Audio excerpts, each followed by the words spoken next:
وہ کالی بلی اچانک اس کے راستے میں آ گئی۔ رات کے وقت اس کی آنکھیں موتیوں کی طرح چمک رہی تھیں۔ نادر کو نہ جانے کیا سوچی کہ اس نے فوراً ایک پتھر اٹھا کر اسے دے مارا۔ بلی جو ہے وہ غراتی ہوئی قریبی قبرستان کے راستے پر دوڑتی ہوئی چلی گئی۔ دراصل وہ اپنے دوست کی سالگرہ سے رات کے وقت واپس آ رہا تھا، جس کا گھر اس کے گھر سے زیادہ دور نہیں تھا، لہٰذا وہ پیدل ہی آ رہا تھا۔ بعد میں اسے اپنی ماں کی ایک نصیحت یاد آئی کہ کسی بھی جانور کو بلا وجہ پتھر یا کوئی اور چیز نہیں مارنی چاہیے، تو اسے بہت افسوس ہو رہا تھا۔ اگلے دن اس کی نانی کی طبیعت بھی اچانک خراب ہو گئی، لہٰذا اس کے امی اور ابو ان کی عیادت کے لیے چلے گئے۔ امتحان کی تیاری کے لیے وہ گھر میں اکیلا تھا کہ اچانک تیز بارش شروع ہو گئی۔ بادل صبح سے ہی تھے۔ شام سے شروع ہونے والی اس بارش نے اب تو طوفان کی شکل اختیار کر لی تھی۔ پھر کیا ہوا؟ پھر اس کے ابو کا فون آیا کہ اب وہ صبح ہی آئیں گے۔ اب وہ گھر میں بالکل اکیلا تھا۔ اس دوران پھر یہ ہوا کہ بجلی بھی چلی گئی۔ پھر اس نے موم بتی ڈھونڈ کر جلائی۔ ابھی تھوڑی ہی دیر گزری ہوگی کہ اچانک دروازے پر دستخط ہوئی۔ اس نے جا کر دروازہ کھولا تو سامنے ایک اجنبی بوڑھی عورت کو دیکھ کر ٹھٹک گیا۔ اس نے اس عورت سے پوچھا، کون ہیں آپ اور اس طوفانی بارش میں کہاں سے آ رہی ہیں؟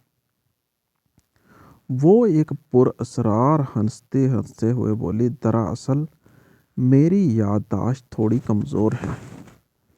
میں اپنے گھر کا راستہ بھول گئی ہوں۔ ایسی طوفانی بارش میں مجھے پناہ چاہیے۔ صبح ہوتے ہی میں یہاں سے چلی جاؤں گی۔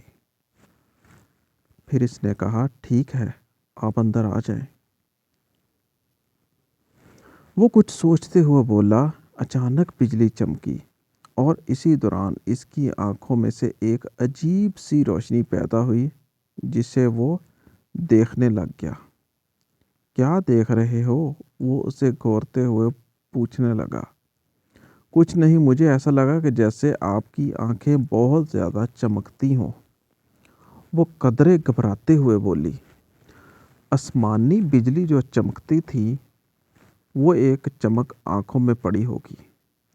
بڑھیا مسکراتے ہوئے بولی اور پھر وہ لاٹھی کے سہارے آہستہ آہستہ آگے بڑھنے لگی۔ پھر اس نے کہا کہ آپ یہاں آرام کر لیں۔ اس نے ایک کمرے کی طرف اشارہ کرتے ہوئے کہا، اچھی بات ہے۔ یہ کہہ کر بوڑھی نے گردن گھما کر اس کی طرف مسکراتے ہوئے دیکھا۔ اس کی مسکراہٹ میں بھی عجیب پراسراریت سی چھپی ہوئی تھی۔ وہ کمرے میں چلی گئی۔ وہ بڑھیا کو کمرے میں چھوڑ کر باہر نکلا ہی تھا کہ اچانک اس کے سر پر بارش کا پانی گرنے لگا۔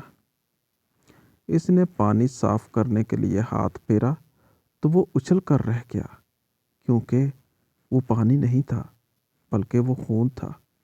وہ فوراً اپنا ہاتھ صاف کرنے کے لیے غسل خانے کی طرف دوڑا۔ نل کھولتے ہی اس کی آنکھیں جیسے پھٹی کی پھٹی پڑ گئیں۔ نل میں بھی خون کی دھاڑیں نکل رہی تھیں۔ یہ آخر خون کہاں سے آ رہا ہے؟ وہ منہ ہی منہ میں بڑبڑایا۔ اچانک اس کے سامنے وہی بوڑھی عورت آئی اور اسے کہا، ایک کپڑا دے کر کہ یہ لو، اسے صاف کر لو جو تمہارے ہاتھوں پر لگا ہوا ہے۔ مگر آپ تو اندر تھی، آپ کو کیسے معلوم کہ میرے ہاتھ میں خون لگا ہوا ہے؟ اس کے لہجے میں مزید حیرانگی تھی۔ اس کو بہت زیادہ پیاس بھی لگ چکی تھی۔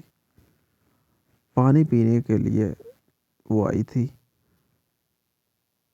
اور اس نے کہا، تمہارے ہاتھ میں نے خون کا کپڑا دیکھا تو میں یہ کپڑا لے آئی۔ یہ کہہ کر وہ واپس کمرے کی طرف چلی گئی۔ وہ کپڑے سے خون صاف کرنے لگا۔ اسی دوران بادل زور سے گرجے اور بجلی چمکی تو اس نے فوراً آسمان کی طرف دیکھا تو وہ حیرت زدہ رہ گیا۔ اسے ایک خوفناک سا چہرہ نظر آیا۔ اس نے فوراً اپنا سر جھٹکا اور اسے وہم ہو گیا تھا۔ وہ اپنے کمرے کی طرف جانے کے لیے مڑا تو اچانک اسے کسی بلی کی آواز سنائی دی۔ اس نے غور سے دیکھا تو دیوار کی منڈیر پر ایک کالی بلی بیٹھی ہوئی تھی۔ ابھی وہ غور سے دیکھ ہی رہا تھا کہ اچانک اس کے کاندھے پر کسی نے ہاتھ رکھا۔ اس نے پیچھے مڑ کر دیکھا تو وہ بوڑھی عورت کھڑی ہوئی تھی۔ کیا بات ہے، ابھی تک یہیں کھڑے ہو؟ کچھ نہیں، ایک کالی بلی دیوار پر بیٹھی ہے، میں تو اسے دیکھ رہا تھا، اس شخص نے جواب دیا۔ پھر اس بوڑھی عورت نے کہا، کہاں ہے؟ مجھے تو کوئی بلی نہیں دکھائی دے رہی۔ اب نادر نے جو دیکھا تو واقعی وہاں پر بلی موجود نہیں تھی۔ میرے خیال میں تمہیں سو جانا چاہیے، رات بھی کافی ہو چکی ہے۔ جی ہاں، آپ بالکل ٹھیک کہہ رہی ہیں۔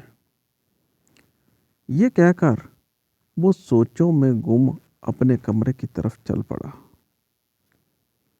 اپنے بستر پر لیٹا وہ سونے کی کوشش کر رہا تھا، مگر نیند اس کی آنکھوں سے کافی دور تھی۔ ڈراؤنا چہرہ، خون اور کالی بلی والے واقعات اس کی نگاہوں کے سامنے بار بار آ رہے تھے۔ وہ پریشان تھا کہ وہ کیا کرے۔ اس نے مضبوطی سے آنکھیں بند کی اور سونے کی کوشش کرنے لگا۔ ابھی کچھ ہی دیر گزری ہوگی کہ اچانک اسے ایسی آواز سنائی دی جیسے کوئی اوپر سے کودا ہو۔ اس نے فوراً بستر سے چھلانگ لگائی اور باہر کی طرف دوڑ لگا دی۔ اس نے دیکھا کہ صحن میں وہی کالی بلی کھڑی ہے۔ اس کی آنکھوں سے جیسے شعلے نکل رہے ہوں۔ دیکھتے ہی دیکھتے اس بلی کا قد بڑھنے لگا اور یہ دیکھ کر اس کی آنکھیں بھی حیرت سے پھٹ پڑیں۔ وہ بلی آوازیں نکالتے ہوئے آہستہ آہستہ اس کی طرف بڑھنے لگی اور پھر اچانک اس پر چھلانگ لگا دی، اور پھر وہ اپنے پنجے اس کے گلے پر مضبوطی سے گاڑ دیے اور وہ زور سے چیخا، اور جب وہ چیخا تو اچانک اس کی آنکھ کھل گئی۔ او خدایا، شکر ہے یہ سب خواب تھا، اس نے خود سے کہا، اور اچانک اپنے گلے پر کچھ چبھن سی محسوس ہوئی۔ اس نے فوراً اپنے گلے پہ ہاتھ لگایا اور پھر وہ یہ دیکھ کر حیران رہ گیا کہ اس کے ہاتھ میں خون لگا ہوا ہے۔ وہ بت بنا سوچ رہا تھا کہ وہ بوڑھی عورت اس کے کمرے میں داخل ہوتے ہی بولی، کیا ہوا، کیوں شور مچا رہے ہو؟ میری سمجھ میں نہیں آ رہا یہ سب کیا ہو رہا ہے۔ جب سے آپ یہاں آئی ہیں کچھ غلط ہی ہو رہا ہے۔ کچھ دیر خاموش رہنے کے بعد وہ چیخا، سچ سچ بتاؤ کون ہو تم؟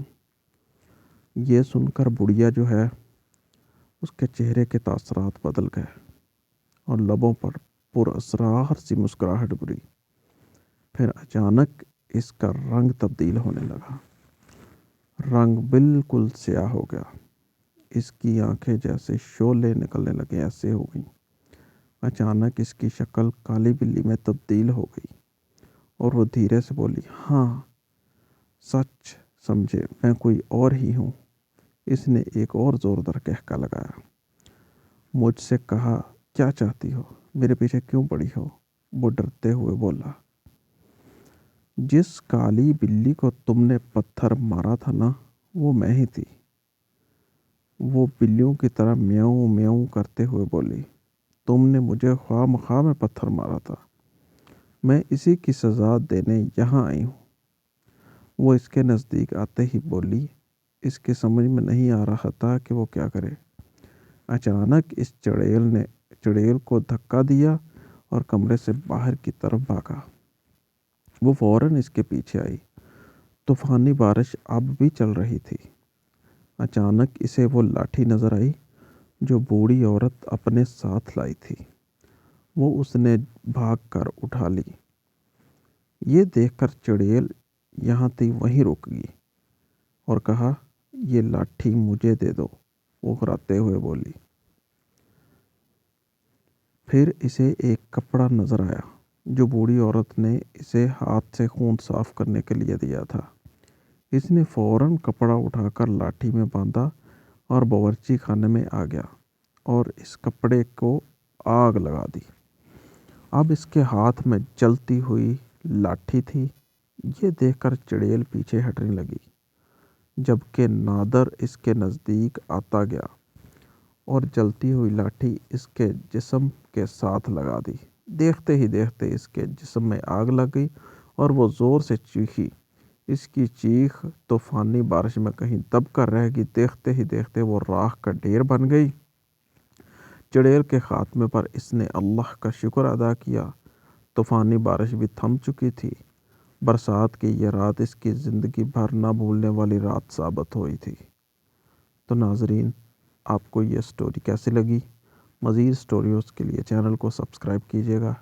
السلام علیکم ورحمۃ اللہ۔